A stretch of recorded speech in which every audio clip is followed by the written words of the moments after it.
एक खंबीर स्त्री असते आणि ती स्त्री सुंदर जीवाला जन्म देऊन जग चालवणार।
घरात लेक जन्माला आली की घर एकदम आनंदून जातं।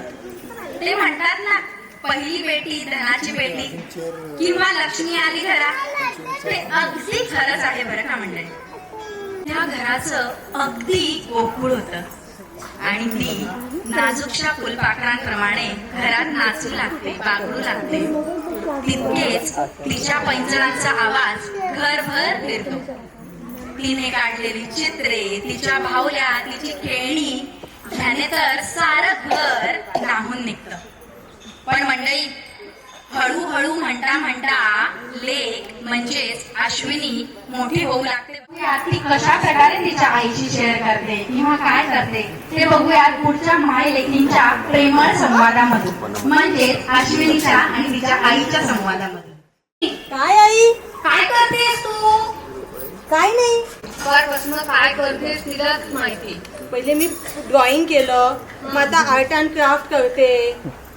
दिवसभर फक्त आर्ट आणि क्राफ्ट एवढंच करायचं का? नाही नाही, मी डान्स पण करणार आहे आज। माझ्या सगळ्या मैत्रिणी येणार आहे आई। हो का? हो। मग मला पण आल्यावर दाखव। हो हो, तोपर्यंत मी सगळी माझी कामं करून घेते। हो आई।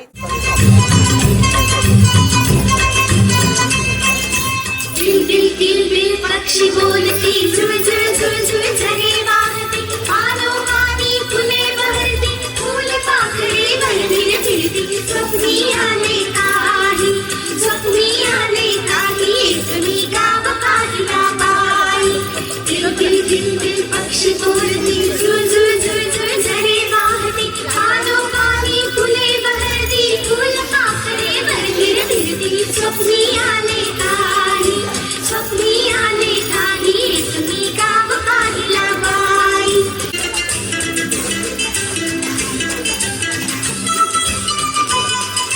त्या गावाची गंमत न्यारी, तिथे नांदली मुलेच सारी। त्या गावाची गंमत न्यारी, तिथे नांदली मुलेच सारी। कुणी न मोठे, कुणी थाटते, कुणी न बसते, तिथे एकटे सारे।